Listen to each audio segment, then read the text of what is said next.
Cheers. Cheers, Gerry. Okay, we're doing it with Gerry White.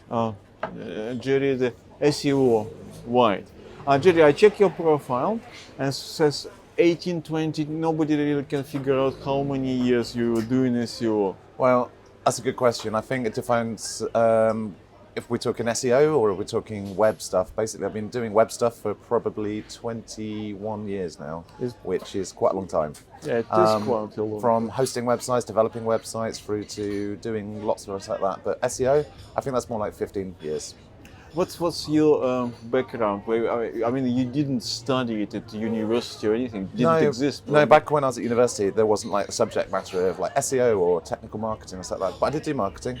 I was actually doing computer mathematics for 2 years, and then I swapped over to do. I basically thought to myself, what can I actually do with computer mathematics? Back then, there wasn't analytics, there wasn't everything else like that, so I didn't really know exactly where I was going to go, and I didn't really fancy a career being an accountant. No offense to accountants.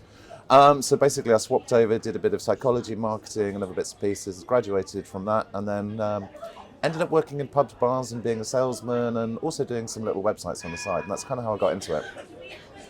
Yeah, interesting. So, could you explain who you are right now? Who do you think you are? Who do you think you're? Yeah. Okay, so I'm an SEO guy, classic SEO guy. I also dabble quite a lot in analytics. I also try to keep my hand into growth hacking, anything that kind of is a development point, basically, for myself. So it's very much around technical marketing. If I had to define myself, I'd probably say technical marketer with a good set of skills across the board. Yeah, so technical SEO, technical marketing. What's the difference between SEO and technical SEO?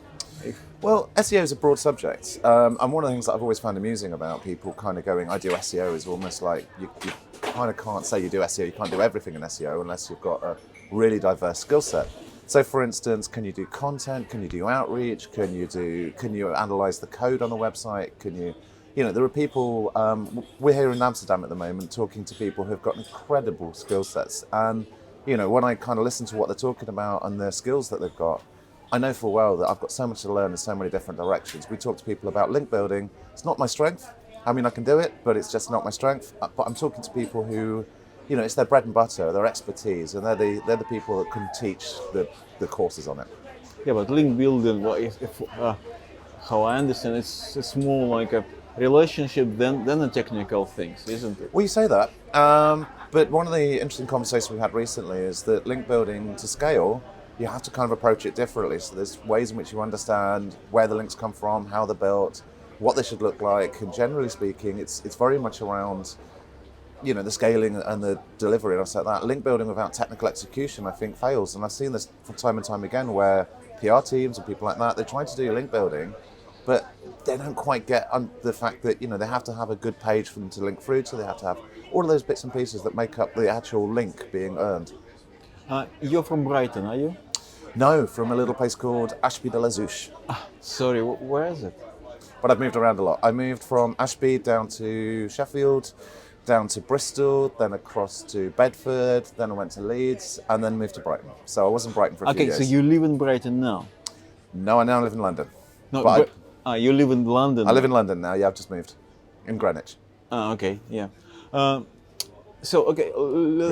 talk about something else. We're in Amsterdam. Why? What are we doing here? So I'm just drinking. Yeah. What are you doing here? So there's a small conference called Take It Offline. Well, I say small. We got 100 people in this time, and I think we filled the room slightly more than we needed to. There was only standing room at the back. Basically, Take It Offline it's kind of a brand type thing that we're not quite sure what it does. We've had it as being a unconference, which is this one. We've had it being roundtables, which is the last couple. And we've had it as being like big stage talks and everything like that. So what it is basically, it's kind of a, not tongue-in-cheek, but it's a more relaxed approach to the conference scene at the moment. We stole ideas from Measure Camp, we stole ideas from other kind of like conference things and roundtables and stuff like that. What you tend to learn is more in a pub. If you're having the right relationships, if you're developing the contacts, you can learn so much more by knowing who to talk to about what to talk to, and you get so much out of it. And I was trying to bring that side of it, the social learning, the connections and development, to kind of a semi-organised event. And this is what it is. So yeah, Amsterdam this year, maybe next year Bucharest. We're not really too sure yet. Bucharest, interesting choice.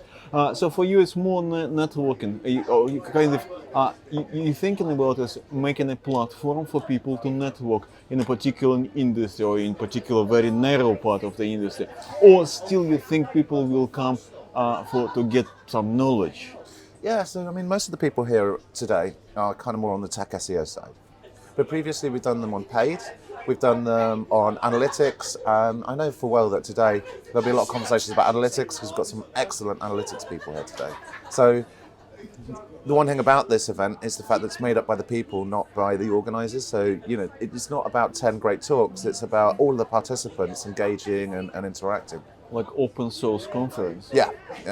And, you know, yesterday we had a panel with Gareth and Ross and Judith and Bibby, and these guys all had a completely different angle on link building.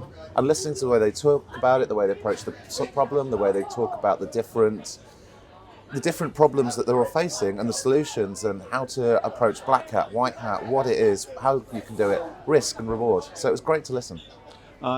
Don't you think if your takeoff goes kind of in a bigger scale, like popcorn was a small one and became great and big, it will lose some appeal for people, lose something which is close. I can talk to you easily. Yeah, no, but I if agree it would be 2,000 people, I won't be able to talk to you. No, I agree with you. It was something that we actually talked about at some point, because the thing about it is that the smaller intimate events, at the end of it, I kind of know everybody. I feel like it's brilliant, basically. I've got to know so many people. The bigger it is, the less people I almost get to know. Leaks happen and everyone hangs around themselves. So it's how do we break the silos? How do we get everybody talking? And should it be scaled, or should it be, I don't know, franchised, or how do you do it? What's the approach? I have no idea. You have no idea. It's definitely something that we're talking about. Yeah, because obviously you can go bigger.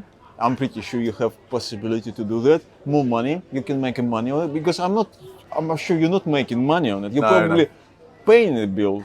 Yeah. This one is not a money maker at all. None of the ones we've organised have been money makers. We're not at that point yet. And to be honest with you, every time I do one, I think to myself, why am I doing this? This is so much work. So many. I mean, doing an international event, for want of a better word, doing something in another country with people coming all the way over from Russia, from Paris, from, you know, we've had people coming from so many different countries. Yeah, you said Russia in Paris because of Jason in the background, isn't it? Yeah. There's France and there's, where else is there? Germany. We've had people coming over from loads of different countries. So, in fact, we've had one person coming over from America. So when people are kind of going, you know, talking about the event, I love the fact that people are actually traveling to this event to meet up, to have a good time, and, you know, have a great social time with these people. So it's nothing to do with your day job. No. You work for big company, because I think That's the right. stickers everywhere I go. Yeah. Just Eat it. That's right, yeah. Just Eat's one of the biggest food platforms in the world, and yeah, I sort of handle technical SEO there. And I ask stupid question. Do they support this event? Sorry, Do they support this event? Do they know it event exists? No, they're not supporting it, but they do know it exists. So, Okay, yeah. So basically, they sort of let me come away to Amsterdam for a couple of days. Are they not scared that this event get big enough and you will just leave them? No, I don't think they're too worried about that yet. Okay, so because then they don't see it, or because you're not at this stage yet? I'm not planning on leaving there too soon unless somebody offers me another job soon. But, you know, I Okay, know guys, full well that... Gerry is open for big offer. Absolutely. Yeah, like everybody else. Okay. Exactly, yeah. Okay, it was very nice talking to you, and I'll leave you to your Guinness and rugby. Thank you very much. Thank you. Do you want me to grab somebody else for you? Sorry? Do you want me to grab somebody else for you?